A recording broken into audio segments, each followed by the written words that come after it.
Gold, trusted gold buyers. మీరు తాకట్టు పెట్టిన బంగారాన్ని విడిపించి ఈ రోజు ఉన్న మార్కెట్ ధరకు కొనబడను.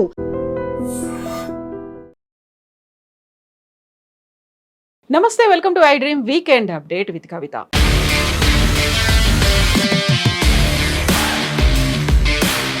రాష్ట్ర రాజకీయాల్లో సరికొత్త పార్టీ వచ్చింది. అయితే ముందుగా అనౌన్స్ చేసినట్టుగానే పాత పార్టీ పేరుతో సరికొత్త ఎజెండా వచ్చింది. తెలంగాణ రాష్ట్ర సేనగా తన పార్టీ పేరును అనౌన్స్ చేశారు మాజీ ఎంపీ ఎమ్మెల్సీ కల్వకుంట్ల కవిత. తన ఎజెండా ఏంటో స్పష్టం చేశారు. పాంచజన్యాన్ని పూరించారు. ఇప్పటి నుంచి కవితక్క కాకుండా కవిత అమ్మలాగా తను సేవ చేస్తాను, 3 కోట్ల మందికి అమ్మలాగా మారుతాను, సీఎం అయితే తాను ఏం చేస్తానో ముందే చెప్తూ వచ్చారు. యాక్చువల్గా టీఆర్ఎస్ పేరు తనకి ప్లస్ అవుతుందా మైనస్ అవుతుందా, బీఆర్ఎస్ ఎలా చూస్తుంది? మనతో పాటుగా టీఆర్ఎస్ పార్టీ వ్యవస్థాపక మెంబర్, పొలిటికల్ అనలిస్ట్ వి ప్రకాష్ గారు. ప్రకాష్ గారు నమస్కారం. సో టీఆర్ఎస్ ఈ పేరు వినగానే ఫస్ట్ మీకు ఏమనిపించింది? తెలంగాణ రాష్ట్ర సేన అంటే ఎప్పుడు కూడా ఒక కొత్త పార్టీ వచ్చింది అంటే వెల్కమ్ చేస్తాం. ఎందుకు వెల్కమ్ చేస్తాము? ఫస్ట్ ఇది ప్రాంతీయ అస్తిత్వంతో కూడిన పార్టీగా, ఆ తెలంగాణ పదాన్ని మూసిన పార్టీగా డెఫినెట్గా ఇంకొక ప్రాంతీయ పార్టీ తెలంగాణలో రావడం అనేది అవసరం. కాబట్టి డెఫినెట్గా దాన్ని గుర్తిస్తాం, అప్రిషియేట్ చేస్తాం. కానీ పుట్టుకలోనే బాల్యారిష్టాలు ఉంటే మాత్రం ఆ పాప ఎక్కువ కాలం బతకపోవచ్చు. బాల్యారిష్టాలు అనేటివి కొన్నిసార్లు పిల్లలకు ఉంటాయి. ఆ బాల్యారిష్టం ఏంటంటే అనైతిక పునాదుల మీద వెలసిన పార్టీ. నేను దాన్ని ఎక్స్ప్లెయిన్ చేస్తాను. అంటే మొదటి రోజు ఎవరిని ఏం అనాలనిపించదు, కానీ మీరు ఒక విశ్లేషకుడు నన్ను అడిగారు కాబట్టి చెప్తున్నా. ఎందుకు అనైతిక పునాది అంటే, ఒక ఏబుల్ లీడర్, డైనమిక్ లీడర్ కవిత. ఆమె తెలంగాణలో తనకు తానుగా ప్రజల్లోకి వచ్చి బతుకమ్మను, తెలంగాణ అస్తిత్వ ప్రతీకను ఉద్యమానికి జోడించి ఖండాలు దేశాంతరాలలో ఆ తెలంగాణ బతుకమ్మను తీసుకెళ్ళి ఉద్యమంలో మహిళల పాత్రను పెంచడంలో ఆమె కృషి ఉంది. దాన్ని ఎవరు తిరస్కరించలేరు, దాచిపెట్టలేని వాస్తవం. అంటే ఆమె ప్రూవ్ చేసుకున్నారు. తను బతుకమ్మ అంతకుముందు లేదా? బతుకమ్మ అంతకుముందు ఉంది, కానీ దాన్ని ఉద్యమానికి జోడించి మహిళలను ఇన్వాల్వ్ చేసే ప్రక్రియ 2006 తర్వాత ఆమెతోని ఎక్కువైంది. ఏ మీటింగ్ పెట్టినా కూడా బతుకమ్మ మాట ఆడించడము. అయితే ఖండాంతరాలలో తెలంగాణ ఉద్యమానికి బతుకమ్మ ఒక పెద్ద ప్రేరణ ఇచ్చింది. ఇదంతా ఆమె కాంట్రిబ్యూషన్. తర్వాత ఒక సాంస్కృతిక జీవధారగా తెలంగాణ చరిత్రను ప్రజలకు పంచడంలో ఆమె కొంత కాన్సన్ట్రేట్ చేశారు. పత్రిక పెట్టాలనుకున్నారు. అల్లం రాజయ్య లాంటి వాళ్ళను చాలామందిని ఆమె కొంతకాలం పాటు ప్రయత్నించి వెనక్కిపోయింది, మళ్ళీ ఎందుకో తెలియదు. బట్ తెలంగాణ జాగృతి సంస్థ తరఫున ఆంధ్ర మహాసభ ఆనాటి నిజాం ఆంధ్ర మహాసభ ఆ చరిత్రనంతా ఆమె గ్రంథాలుగా వేశారు. ఇవన్నీ కూడా ఆమె క్రెడిట్స్ అమ్మ. అంటే అటువంటి వ్యక్తి, ఎవరికి వాళ్లకు మూలాలు ఉంటాయి. కేసీఆర్ మూలం తెలంగాణ, కవిత మూలం జాగృతి. తెలంగాణకు పర్యాయ పదం కేసీఆర్, కవితకు పర్యాయ పదం జాగృతి. అంత మంచి పేరును వదిలిపెట్టి ఈ టీఆర్ఎస్ అనే పేరును పెట్టుకోవడం అనేది ఒక అనైతికత. అది నేను అనట్లేదు. ఎలక్షన్ కమిషన్ కూడా ఎప్పుడైతే టీఆర్ఎస్ బీఆర్ఎస్గా మారిందో ఆ పేరు ఓపెన్, ఫ్రీజ్ అనేది ఉండదు. ఆ చట్టంలో ఎక్కడ లేదు. That is the description of election commission. ఎందుకు ఇవ్వరు? అనైతికం కాబట్టి. ఎందుకలా అంటే ఒక పేరు ఒకరు బాగా పాపులర్ అయిన తర్వాత ఆ పేరును వాళ్ళు వదులుకున్నా కూడా వెంటనే ఇస్తే ఏమైందంటే కన్ఫ్యూజన్లో ఉంటారు జనాలు. కాబట్టి చట్టం వేరు, నైతికం వేరు. నైతికత చట్టానికి మధ్యలో చాలాసార్లు ఘర్షణలు జరుగుతూ ఉంటాయి. చట్టంలో ఉన్న ప్రతిదీ నైతికం అని అనుకోవాల్సిన అవసరం లేదు. బట్ నైతికం ఒక్కోసారి చట్టంతో సంఘర్షిస్తుంది. ఇక్కడ ఏమవుతుంది? ఇదే పేరు ఇవ్వడం వల్ల జనం కన్ఫ్యూజన్లోకి నెట్టపడతారు. పేటెంట్ యాక్ట్స్ ఎందుకుంటాయమ్మా? ట్రేడ్ మార్క్ ఎందుకు ఉంటుంది? ఇప్పుడు నేను ఒక హెల్త్ కేర్ కంపెనీ పెట్టడానికని సువిధ, సువైద్య అని ఇట్లా చాలా పేర్లు నేను వెతికాను. వాళ్ళు ఏమంటారంటే, ఆల్రెడీ ఈ పేరుతో ఒక కేటగిరీలో ఉన్నదాన్ని మళ్ళీ మీరు కొంచెం అటు ఇటు చేసినా కూడా ట్రేడ్ మార్క్ అనేది ఇవ్వమంటారు.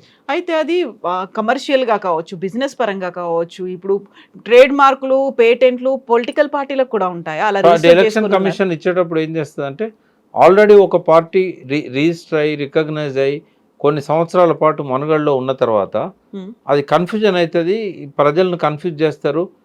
ఇది ఒక మాల్ ప్రాక్టీస్ కింద తీసుకుంటుంది దాన్ని. చట్టంలో అట్లా లేకున్నా ఇట్స్ ఎ డిస్క్రిప్షన్. ఇప్పుడు తెలంగాణ రాష్ట్రం అంటే ఆమెకు దొరకదు, ఉమ్, ఇవ్వకూడదని లేదు రూలు. కానీ ఆ టీఆర్ఎస్ అనే పేరును తెలంగాణ రాష్ట్ర సేన అసోసియేషన్ అనే దాన్ని టీఆర్ఎస్ అని బిగ్గరగా పెట్టుకోవడం అనైతికత. ఉమ్, ఆ పేరు కింద అసోసియేషన్ ఎందుకు పెట్టింది అంటే ఆమె అప్లై చేసిన అప్లికేషన్లో టీఆర్ఎస్ఏ అని ఉంటుంది. ఆ ఏం దాచిపెట్టారు. ఉమ్. ఇదంతా అనైతికం కాదా? అంటే అనైతిక పునాదులు అవసరమా ఆమెకు? ఒక బాల్యారిష్టం అది. ఒక మంచి పునాది మీద ఎదగాలి ఆమె.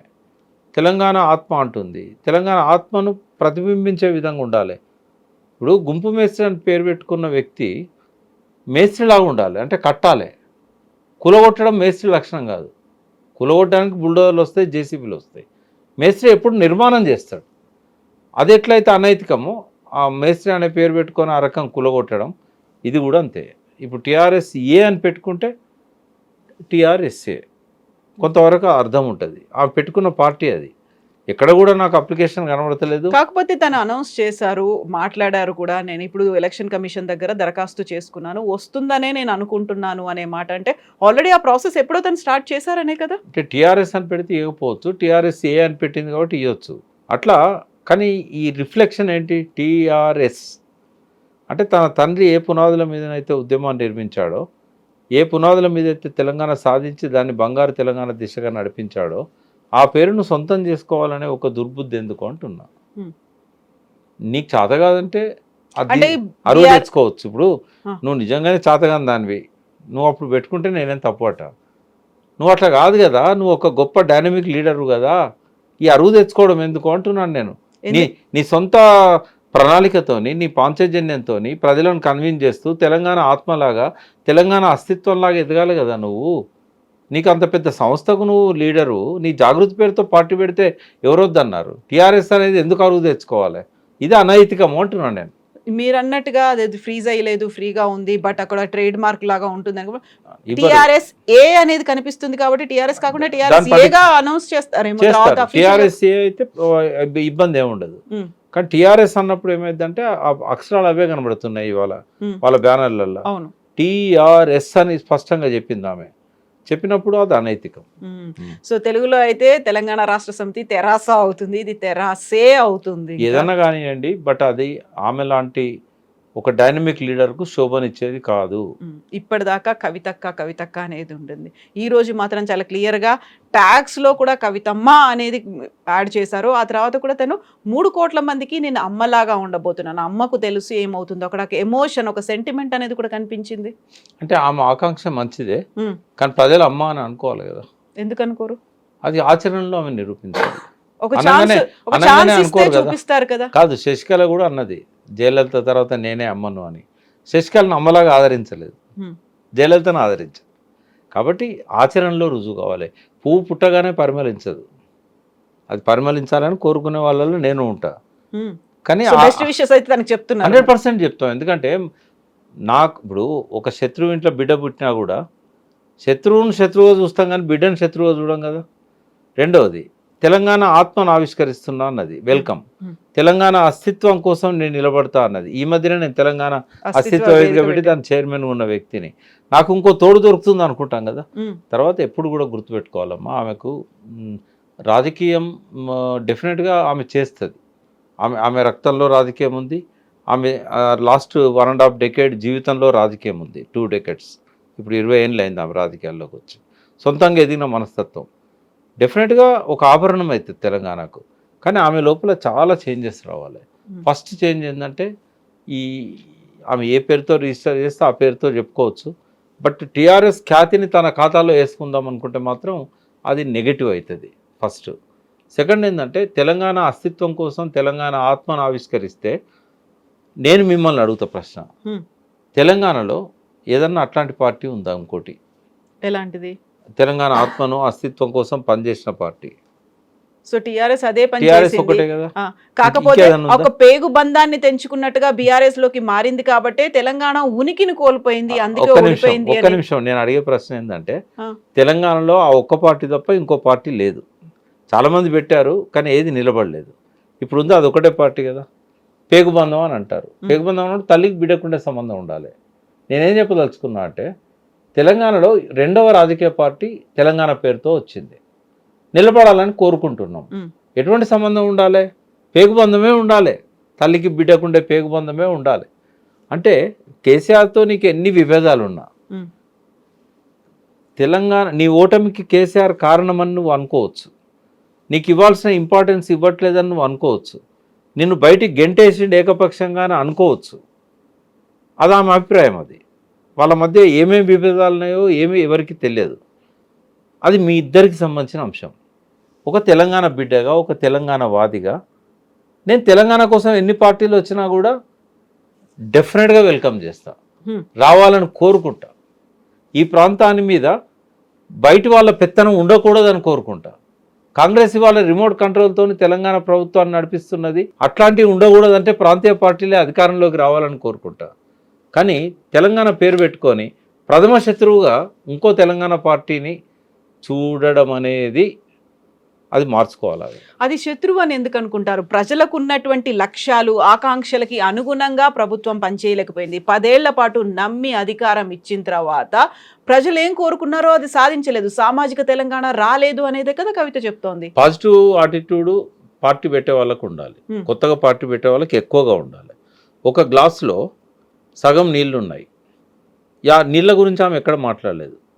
తెలంగాణ వచ్చిన తర్వాత ఏదైతే సాధించారో అది మామూలు సాధన కాదమ్మా. అది నేను మీ ఛానల్లోనే ఛాలెంజ్ చేశాను. 78 ఏళ్ళ స్వతంత్ర భారతదేశంలో ఏ రాష్ట్రంలో, ఏ కాలంలో, ఏ ముఖ్యమంత్రి చేయనంత గొప్ప అభివృద్ధి, సంక్షేమం, ఆ 2 అంశాలల్లో మీరు ఏ రంగం గురించి అయినా మీరు తీసుకున్నట్టయితే కేసీఆర్ వాజ్ టాప్. అంటే ఆయన సాధించిన ప్రగతి అది మీరు ఏ ఫీల్డ్ అన్నా తీసుకోండి, నేను రుజువు చేయడానికి సిద్ధంగా ఉన్నా. ఎక్కడా జరగలేదు. అటువంటి గొప్ప ప్రగతిని తెలంగాణకి ఇచ్చిన వ్యక్తి ఆయనే. అనితర సాధ్యమైన పద్ధతుల్లో తెలంగాణ ఉద్యమాన్ని నడిపి తెలంగాణను సాధించిన వ్యక్తి ఆయనే. కాబట్టి ఆ వ్యక్తి మీద నోరు పారేసుకుంది. నీళ్ళ గురించి ఒక్క నిమిషం, పుట్టిన రోజే పాజిటివ్గా పోవాలి. ఆమెకు చాలా టైం ఉండే. ప్రెస్ మీట్లు పెట్టి ఏ రంగాలలో కేసీఆర్ అనుకున్న సాధించలేకపోయాడు, తను సాధించబోతున్నది, ఇవన్నీ చెప్పడానికి చాలా టైం ఉంది. కానీ మొదలు పెట్టడమే తండ్రి మీద యుద్ధం. సరే, నీ తండ్రిని నువ్వు తిట్టుకో, నీ తండ్రిని నువ్వు తిట్టుకుంటే మాకేం అభ్యంతరం లేదు. కానీ నీ పునాదులనే ఈ వ్యతిరేకత, ఈ వైషమ్యాలు, ఈ స్పర్ధలు మాకేం అవసరం? అది మీ ఇంటి సమస్య. ఒక తెలంగాణ బిడ్డగా తెలంగాణ పార్టీ రావాలనుకుంటా, కానీ పుట్టుడే ఆయన ఎదిరించుకుంటా, ఆయన తిట్టుకుంటూ వస్తే ప్రజలు ఆదరిస్తారా? తర్వాత సందర్భం వచ్చినప్పుడు ఒక్కొక్క రంగం మీద నువ్వు రివ్యూ పెట్టి కేసీఆర్ ఇట్లా చేయాల్సి ఉండే చేయలేదు చెప్పు, నువ్వు వద్దనను. ఫస్ట్ డే ఎవరైనా కూడా ఏం చేస్తారంటే తన ఎజెండాను ప్రకటిస్తారు, తను ఎందుకు పార్టీ పెట్టిందో చెప్తారు. కానీ ఇంకొకరి మీద వ్యతిరేకతతో పార్టీ పెట్టిందంటే దానికి చెల్లని రూపాయలు అన్నీ జమ అవుతాయి తప్ప చెల్లే రూపాయలు జమ కావు.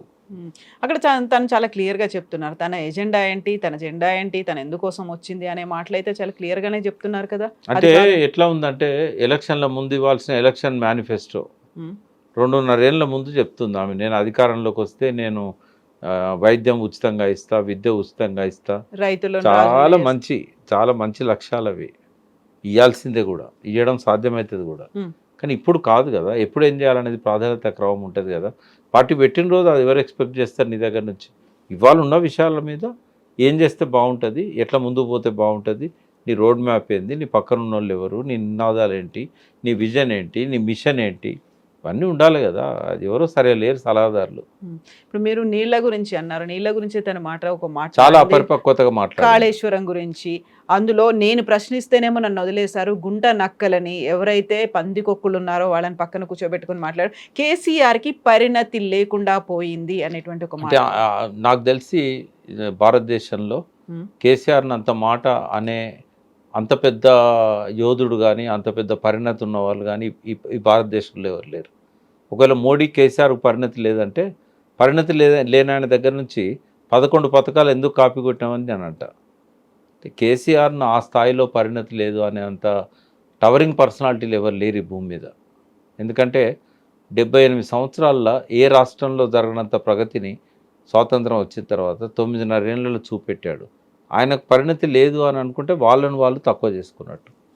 మొన్నటి దాకా సంతోష్, హరీష్, కేటీఆర్ వీళ్ళ గురించే మాట్లాడిన కవిత, వీలైతే కేసీఆర్ వస్తే నా పార్టీలో జాయిన్ చేసుకుంటాను అంటూ ఒక ఆఫర్ ఇచ్చినటువంటి కవిత ఇప్పుడు కంప్లీట్గా కేసీఆర్ మీదే డైరెక్ట్ అటాక్ చేశారు. అంటే ఇంకెలాంటి సంబంధం లేదు నాకు, నేను సపరేట్గా ఇండివిజువల్ ఎంటిటీ, నా పార్టీ ఎవరికి అసోసియేషన్ కాదు, ఎవరి మీద సాఫ్ట్ కార్నర్తో లేను అనేదే చూపించదలుచుకుంది. సాఫ్ట్ కార్నర్గా ఉండకుండా పర్వాలేదు, శత్రు వైఖరితో ఉండకూడదు.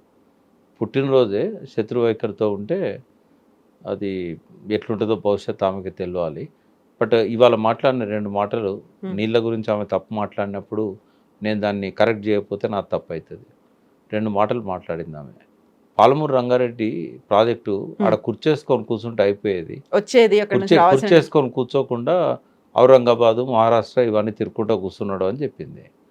ఆమెకు పరిణతి లేదు అని చెప్పడానికి ఇంతకంటే బెస్ట్ ఎగ్జాంపుల్ ఏమో అవసరం లేదు. పరిణతి ఆమె వాడిన పదమే. కేసీఆర్ పరిణతిని ప్రశ్నించే ముందు నీ పరిణతి సంగతి ఏంది, ఎందుకు ఆగిందో తెలుసా నీకు పాలమూరు రంగారెడ్డి? ఇప్పటిదాకా ఆయన కట్టింది ఏ పద్ధతిలో ఎట్లా కట్టగలిగాడు? ఎందుకంటే ఎన్జిటి స్టే ఉంది దాని మీద, సుప్రీంకోర్టు ఆంక్షలు ఉన్నాయి. ఆయన ఒక అవకాశాన్ని వినియోగించుకొని ఇప్పటిదాకా కట్టగలిగాడు. ఏంటి అది? మిషన్ భగీరథ పథకం పెడుతున్నా, నాకు మహబూబ్నగర్కు నీళ్ళు ఇవ్వాలంటే నాకు రిజర్వాయర్స్ లేవు, నాకు ఆ రిజర్వాయర్స్ కట్టుకోవడానికి అనుమతించండి అని చెప్పి డ్రింకింగ్ వాటర్ని అడ్డం పెట్టుకొని సాధించిండు ఆయన. అదే సాగునీరు ఇవ్వడానికి ఒకవేళ 6 నెలల్లో మరి కేసీఆర్ ఇవ్వగలిగేవాడైతే రేవంత్ రెడ్డి 2.5 సంవత్సరాల్లో ఆ పాలమూరు బిడ్డ అయి ఉండి ఎందుకు ఇవ్వలేకపోతున్నాడు? దానికి ఏం అడ్డంకులున్నాయో తెలియకపోతే నీకు పరిణతి ఉండదని నేను ఎట్లా అనుకోవాలి? నువ్వు తెలంగాణ ఆత్మ అయితే నీ తెలంగాణ ఆత్మలో ఈ చిన్న విషయాలు కూడా నీకు తెలియకుండా పోతున్నాయంటే నిన్ను ఒక నాయకురాలుగా మేము ఎట్లా గౌరవిస్తాం, ఎట్లా వెల్కమ్ చేస్తాం? ఆడేంటి అంటే ట్రిబ్యునల్ ఇంకా విచారణ జరుపుతూ ఉంది, నీటి కేటాయింపులు లేవు. కేసీఆర్ కూర్చేసుకొని కూర్చుంటే వస్తుంది అమ్మది? ఇది ఒక అబద్ధం కాదా? పుట్టుకతోనే అబద్ధాలతో మొదలు పెడితే నీ జీవితము అబద్ధాల పునాదుల మీదనా, అనైతికమైన పునాదుల మీదనా నువ్వు ఎదగాల్సింది? ఆ ఇంట్లో ఒక వ్యక్తిగా, ఒక ఆడపడుచుగానే గౌరవిస్తా. కేసీఆర్ను సొంత అన్నలాగా, శోభక్కను సొంత వదినలాగా భావించిన వాడిని, కవితను ఒక బిడ్డలాగా, కేటీఆర్ ఒక కొడుకులాగా ఆ ఇంట్లో పెరిగిన వాడిని నేను. వీళ్ళు ఎదగాలని కోరుకుంటా, వీళ్ళు పుట్టిన తర్వాత పుట్టగానే పరిమళించాలని కోరుకుంటాం. కానీ అనైతిక పునాదులు, అనైతిక అబద్ధాలు ఇవన్నీ పక్కకు పెట్టాలి. అయింది నోరు జారింది. ఇప్పటి నుంచి ఏంటంటే అధ్యయనం చేయాలి ఇరిగేషన్ని. పాలమూరు రంగారెడ్డి, రేవంత్ రెడ్డి కూడా తెగపోవడానికి, కేసీఆర్ కంప్లీట్ చేయకపోవడానికి లీగల్ హర్డిల్స్ అనేటివి ఆమెకు అర్థం కావాలి. 45 టీఎంసీలు ఏవైతే బచావ్ ట్రిబ్యునల్లో రాశారో, గోదావరి కనెక్ట్ చేయగానే గోదావరి అండ్ కృష్ణ అవి డీమ్డ్ టు బి అవైల్డ్ కాబట్టి ఆ నీళ్ళ కోసం కొట్లాడాలి. ఇవన్నీ పక్కకు పెట్టి ఒక అబద్ధాల ప్రచారం మొదటి రోజు ఎత్తుకుంటే ఎట్లమ్మా? రెండవది, ఉత్తమ్ కుమార్ రెడ్డి అంటే నీటి మీద అవగాహన లేదు, ఆయనకి ఎక్స్పెక్ట్ చేయకుండా షాక్ ఇచ్చారు, చెప్పాడు ఆయన. నువ్వు కూడా అట్లా మాట్లాడితే ఎట్లా? ఇప్పుడు 1,00,000 కోట్లు పెట్టి 1,00,000 ఎకరాలకు కూడా నీళ్ళు ఇవ్వలేకపోయారు. ఇది కాంగ్రెస్ వాళ్ళు మాట్లాడితే అర్థం చేసుకుంటాం. ఒక టవరింగ్ పర్సనాలిటీ, నీటిపారుదల రంగంలో ఎవరికి లేనంత, ఏ ఇంజనీర్లకు లేనంత పరిణతి ఉన్న కేసీఆర్ గారి ఇంట్లో, ఆ ఇంట్లో ఒక భాగమై ఆయన కడుపులో పుట్టిన బిడ్డగా ఆ మాత్రం పరిజ్ఞానం లేకపోతే ఎట్లమ్మా? ఇప్పుడు కవిత గారే కొన్ని కోట్లు పెట్టి ఇల్లు కట్టారు, మరి పిల్లర్లే స్లాబ్ వేసినాక ఎందుకు కాపురం చేయలేదల్లా? ఎందుకు షిఫ్ట్ కాలేదల్లకు? మొత్తం గోడలన్నీ పెట్టి ఫినిషింగ్ అయ్యి కలర్స్ వేసినాక ఎందుకు పోయింది? కట్టింది కదా కోట్ల రూపాయలు పెట్టి పిల్లర్స్ వేసి, ఎందుకు పోలేదు అందులకు? అంటే ప్రాజెక్టులు అనేటివి వెంటనే ప్రాజెక్టు కట్టంగానే నీళ్లు రావు, వినియోగం చేసుకోవడానికి ఉండదు, డిస్ట్రిబ్యూటరీస్ కట్టాలి. Pillar లేయంగానే slab వేయంగానే ఉండరల్లా. ఫినిషింగ్కి ఎక్కువ టైం పడుతుంది. ఒక ఇల్లు కట్టాలంటే 3 నెలల్లో పిల్లర్ స్లాబ్లు అయిపోతాయి, కానీ 30 నెలలు పడుతుంది మొత్తం అంతా కంప్లీట్ కావాలంటే. ఆ మాత్రం పరిజ్ఞానం లేకపోతే ఎట్లా? వేరే వాళ్ళు ఎవరన్నా అంటే నేను పట్టించుకోను. ఈవెన్ ఉత్తమ్ కుమార్ రెడ్డి, రేవంత్ రెడ్డి అన్న వాళ్ళకి నీళ్ళ మీద పరిజ్ఞానం లేదని వదిలేస్తా. నీకు కూడా లేకపోతే ఎట్లా పరిజ్ఞానం? నువ్వు పరిణతి గురించి మాట్లాడతావా? కేసీఆర్ పరిణతి కొంచెం పరిణతి పెంచుకోవమ్మా. అది రెడీ పెట్టారు వాళ్ళు ఇప్పుడు ప్రాజెక్టులు. ఇవాళ 1,00,000 ఎకరాలకు వచ్చినాయి, రేపు 45 లక్షల ఎకరాలకు వాడుకోవడానికి రెడీగా పెట్టారు. ఒక కాలనీ కట్టేటప్పుడు గేటెడ్ కమ్యూనిటీలల్లో ముందు వాటర్ ట్యాంక్ కడతారు. నువ్వు 10 లక్షలు పెట్టి వాటర్ ట్యాంక్ కట్టి ఒక్క ఇంటికి నీళ్ళు ఇవ్వలేదంటే ఏమనుకోవాలి? పైప్ లైన్ ఇస్తే ఎన్ని ఇళ్ళకైనా పోతాయి కదా. నువ్వు కాళేశ్వరము 45 లక్షల ఎకరాలకు ఇవ్వచ్చు కదా. కేసీఆర్ గారు ఎప్పుడో మూలపడ్డ సింగూరు కింద ఆయకట్టు, నిజాం సాగర్ కింద ఆయకట్టు, ఇవన్నీ కూడా అందులో పెట్టాడు. 38 లక్షల ఎకరాల ఆయకట్టు ఎందుకు పెట్టాడు ఆయన? Stabilisation of old project. వాటి కింద 4 ఏళ్లలో క్యుములేటివ్గా ప్రతి సంవత్సరం ఇచ్చిన ఆయకట్టు లెక్క కడితే 60 లక్షల ఎకరాలకు నీళ్ళు వచ్చినాయి కదా. అబద్ధాన్ని ఎందుకు దాస్తున్నావు? అంత పంట పండింది అబద్ధమా? తుంగతుర్తి నీళ్లు పోయినాయి అబద్ధమా? అంటే అబద్ధాల గొంతుకతోని నువ్వు గొంతు కలిపితే, తెలంగాణ అస్తిత్వం మీద దాడి చేసే వాళ్ళతోని నువ్వు గొంతు కలిపితే నిన్న అస్తిత్వ ప్రతీకలాగా మేము ఎట్లా చూస్తాం? సో వ్యతిరేక వాళ్ళతో అన్నప్పుడు ఇంతకుముందు మీరు అన్నారు కాంగ్రెస్ వాళ్ళలాగే మాట్లాడుతోంది, ఆ మాట మాట్లాడుతోంది. కాంగ్రెస్ ప్రభుత్వాన్ని కూడా అంతే తీవ్ర స్థాయిలో విమర్శించింది కదా. ఇప్పుడు ఉన్నటువంటి ముఖ్యమంత్రిని కర్కోటకుడితో పోల్చింది. కర్కోటకుడి పాలనలో ఉన్నాము అనే మాట. అది ఆచరణలో చూస్తామమ్మా. ఆమె ఎంతకాలము ప్రతిఘటిస్తుంది. ఆయన కూడా మొదటి రోజే కర్కోటకుడు అనడం కూడా తప్పే. రేవంత్ రెడ్డిని అట్లా అనడం కూడా. మేము ప్రభుత్వానికి సలహాలు ఇస్తాం, ఒత్తిడి తీసుకొస్తామని మాట్లాడాలి. కర్కోటకుడు, గాండ్రకప్ప ఇట్లాంటివి ఎందుకు? నేను ఏమంటున్నా, నిజామాబాద్ దిక్కు నువ్వు పోవాలనుకున్నప్పుడు ఒక నిజామాబాద్ బోర్డు పెడితే సరిపోదు. నువ్వు నిజామాబాద్ బోర్డు పెట్టినప్పుడు నిజామాబాద్ దిక్కు పోవాలి. కానీ నీ దారి పరిగి దిక్కున్నది, నీ దారి వికారాబాద్ దిక్కున్నది. తప్పు కదా అది. నువ్వు నిజామాబాద్ బోర్డు పెట్టుకొని కొడంగల్ దిక్కుపోతే నిజామాబాద్ వస్తుందా? ఎప్పటికీ రాదు.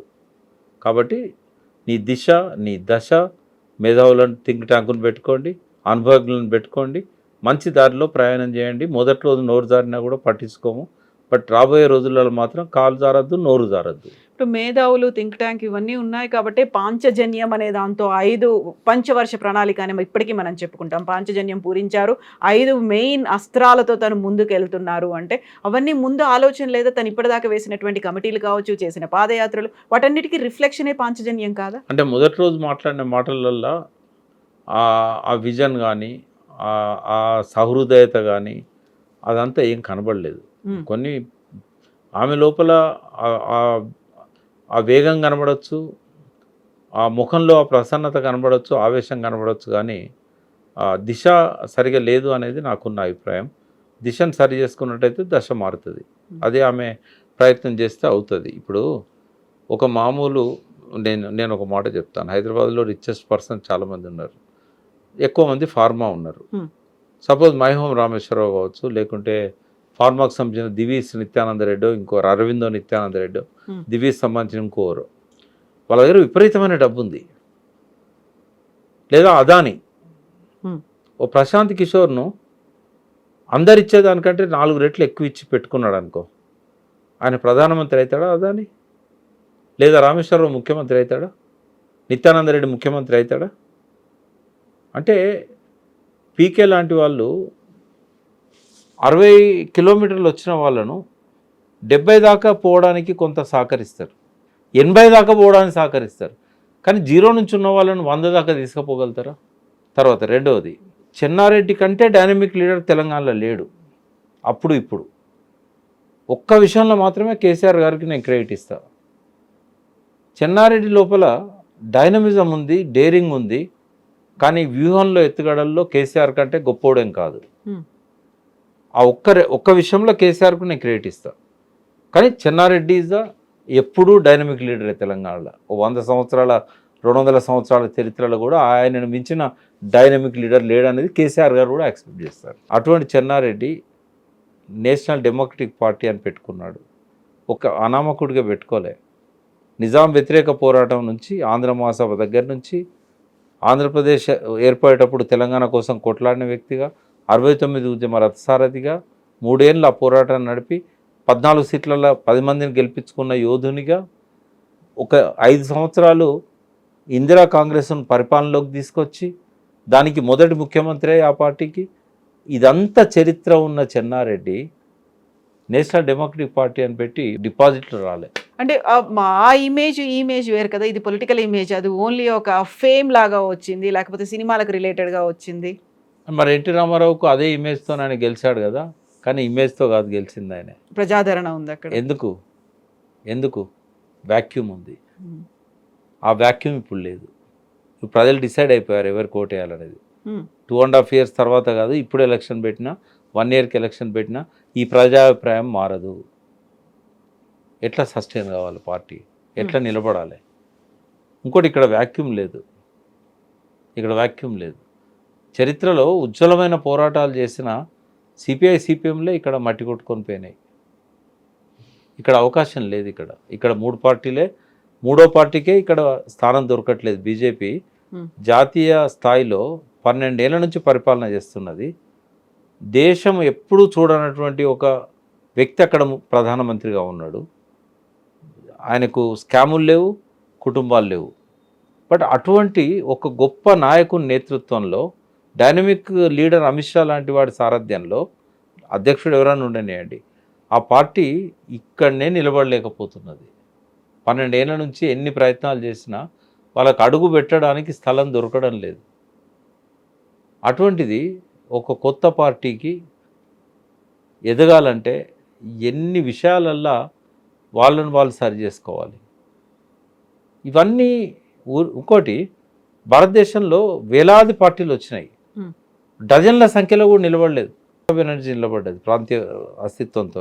వెస్ట్ బెంగాల్, తమిళనాడులోనైతే ఆనాటి అన్నా డిఎంకే తర్వాత 3వ పార్టీ నిలబడలేదు. ఆడ టీఆర్ఎస్కి ఏంటంటే ఆనాటి పాలన పట్ల ఒక వ్యతిరేకత, ఒక కోపము, దాంతోపాటుగా తెలంగాణ నినాదం అది తోడైంది. కేసీఆర్ ఇమేజ్తో రాలేదు టీఆర్ఎస్.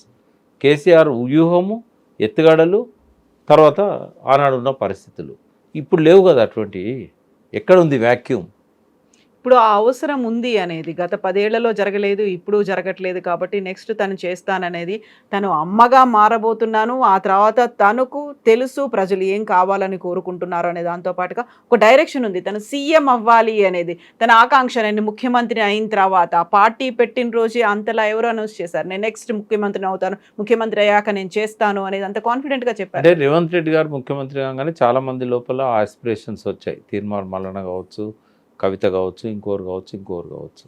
ఆస్పిరేషన్ ఒకటే ఉంటే సరిపోదు. రేవంత్ కలిసి వచ్చింది ఏంటంటే అప్పుడు కేసీఆర్ గారి మీద కొంత వ్యతిరేకత కావచ్చు, బండి సంజయ్ లాంటి వాళ్ళను బీజేపీ వెనక్కి లాగడం కావచ్చు, ఇట్లాంటివి చాలా కారణాలు, కాళేశ్వరము ఆ టైంలోనే జరగడం కావచ్చు, ఇవన్నీ రేవంత్ కలిసి వచ్చిన అంశాలు. అంతేగాని రేవంత్ లాగా అందరూ ఇట్లా అనగానే 5 ఏళ్లలో ముఖ్యమంత్రి అవుతారా?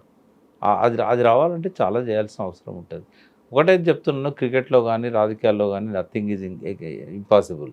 కానీ ఇవాళ ఉన్న పరిస్థితులలో ఫస్ట్ ఆమె ముందున్న లక్ష్యం ఏంటంటే ఒక చక్కని ఎజెండాతోని, చక్కని విజన్తోని, చక్కని మిషన్తోని ముందుకు రావాలి. సెకండ్ ఏంటంటే ఈ తిట్టడం మానేసి పాజిటివ్గా పోవాలి. లేకపోతే ఇంట్లో తగాదని తీసుకొచ్చి మన మీద రుద్దుతుంది అని అనుకుంటారు. మూడోది ఏంటంటే ఆమె మీద ఉన్న మచ్చను తొలగించుకోవడానికి, ఆమె భాషలో చెప్పాలంటే కడిగిన ముత్యంలా బయటికి రావాలంటే నెత్తి మీద ఇప్పటికీ కత్తి వేలాడుతూనే ఉన్నది. మొన్న వచ్చిన తీర్పు అనేది ఫైనల్ కాదు, మళ్ళీ ఎంక్వైరీ స్టార్ట్ అవుతున్నది, మళ్ళీ విచారణ ఎదుర్కోవాల్సి వస్తుంది. ఇవన్నీ కూడా ఆమె వదిలించుకోవాల్సిన అవసరం ఉంటుంది. క్లీన్ ఇమేజ్ ఆమెకు రావాలంటే ఇవన్నీ, ఈ ఆరోపణలు, ఈ నిందలు, ఈ కేసులు, ఇవి వదిలించుకోవాల్సి వస్తుంది. నాలుగవది ఏంటంటే తరతరాలుగా రక్తంలో జీర్ణించకపోయిన ఫ్యూడల్ భావాలు. అన్ని కమ్యూనిటీల కంటే వెల్మ కమ్యూనిటీ మీద తెలంగాణలో ఎక్కువ ఫ్యూడలిజం ఉంటుంది. వాళ్ళ లోపల ఎక్కువ గ్రామాలలో ప్రజలను పీడించింది, సతాయించింది వెల్మ కమ్యూనిటీ. అది ఇప్పుడు జనరేషన్లో లేదు, కానీ వెనకటి చరిత్ర నేను చెప్తున్నా. అది ఎంతో కొంత జీన్స్లో ఉంటుంది. దాన్ని వదిలించుకోవాలి. ఫస్ట్ వదిలించుకోవాలంటే తిట్టుడు బంద్ చేయాలి. లాస్ట్ చెప్పదలుచుకున్నది ఏంటంటే ఇప్పటి ప్రథమ లక్ష్యము పార్టీని ఫస్ట్ ప్రజల్లోకి తీసుకెళ్ళడానికి ఆ బాటలు పరచాలి. ఇప్పుడే అధికారంలోకి వస్తా, ముఖ్యమంత్రిని అయితే నేను పూర్తి విద్య ఫ్రీగా ఇస్తా, వైద్యం ఫ్రీగా ఇస్తా, ఉండనియండి. మీ మిషన్లో రాసుకోండి, అవి మీ ప్రణాళికలు రాసుకోండి. ఆ స్లోగన్స్ ఇప్పుడు అట్రాక్ట్ చేయవు. ముందేంటంటే ఏ గ్రామాలల్లో, ఏ పట్టణాలల్లో ఎవరిని పార్టీలోకి తీసుకుంటే ఆ పార్టీ ఆరోగ్యకరంగా ఉంటుంది. ఇప్పుడు రోగాలతోని మంచాన పడ్డోళ్ళని తీసుకుంటే పార్టీ ఎదగదు. నెగటివ్ క్యారెక్టర్ని వాళ్ళని తీసుకుంటే పార్టీ ఎదగదు. చెల్లని రూపాయలను తీసుకుంటే ఖజానా నిండదు. ఏ పార్టీకి అక్కర్రాను తీసుకుంటే ఈ పార్టీ కూడా అక్కర్రాడు. ఈ విషయాలలో కొంచెం జాగ్రత్తగా ఉండి ఆ పార్టీకి జవసత్వాలు ఇవ్వాలి, దాని వెన్నుముకను కరెక్ట్గా నిలబెట్టాలి. అన్ని రకాలుగా ఆ ఫ్రేమ్లో ఉంటే ఈ చరిత్రను కొంచెం మార్చవచ్చు. ఎట్లా అంటే ఈ నిలబడ్డ మూడో పార్టీ అవుతుంది. పెద్ద పెద్ద యోధులు విఫలమైన కాడ, ఈవెన్ విజయశాంతి లాంటి స్టార్డమ్ ఉన్నోళ్ళు తెలంగాణ నినాదం పెట్టుకొని వచ్చినా కూడా కేసీఆర్ మీద ఉన్న వ్యతిరేకతను సొంతం చేసుకోవాలనుకున్న విజయశాంతికే సాధ్యం కాలే. లాస్ట్కి అదే విజయశాంతి మళ్ళీ టీఆర్ఎస్లోనే కలవాల్సిన పరిస్థితి వచ్చింది. కాబట్టి ఇవన్నీ ఉంటాయి. భవిష్యత్తులో ముందుకు సాగాలంటే టీఆర్ఎస్ మీద ద్వేషం కానీ తన తండ్రి మీద ద్వేషం కానీ ఉండకూడదు. ఎందుకంటే తండ్రిని తిట్టడానికి పార్టీ పెట్టిందనే మెసేజ్ పోయిందనుకోండి, ఇంకా ఆమెకు ఫ్యూచర్ ఉండదు. తండ్రి మీద కోపంతో పెట్టిందన్న ఎవరు రారు.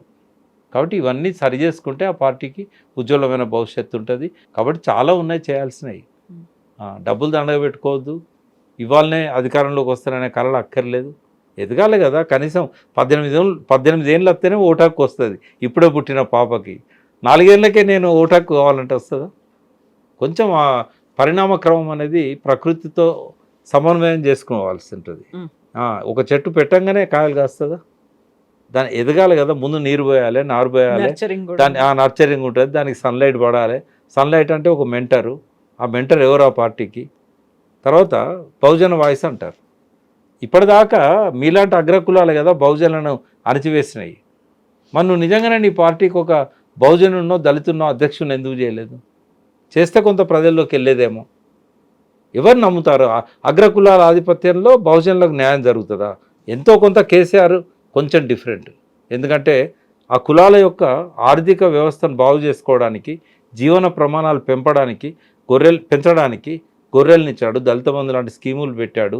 ఆయన విషయంలో కొంత మినహాయింపు ఉన్నా కూడా ఇప్పటిదాకా ఏ అగ్రకుల నాయకత్వంలో తెలంగాణనే కాదు భారతదేశంలోనే ఎక్కడ కూడా అగ్రకుల ఆధిపత్యం అంటున్నా.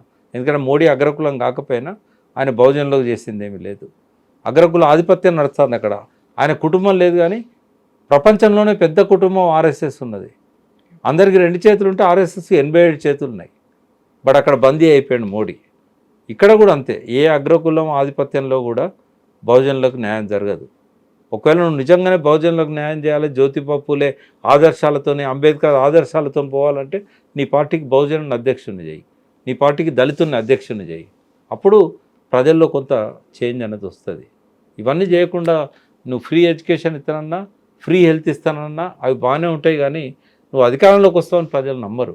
ఇప్పుడు ఆ పార్టీ ఎంతమందిని ఎమ్మెల్యేలు నిలబెట్టినా కూడా అల్టిమేట్గా వీడు గెలుస్తాడా గెలవడా, కవితను చూసి ఓటేయరు. వాళ్ళకు గెలుస్తాడా లేదా అనే దాన్ని బట్టి ఓటేస్తారు. కాబట్టి నీ సైన్యం గెలవనప్పుడు ఈ సైన్యం ఎక్కడ నిలబడుతుంది, ఈ సేన ఎక్కడ నిలబడుతుంది?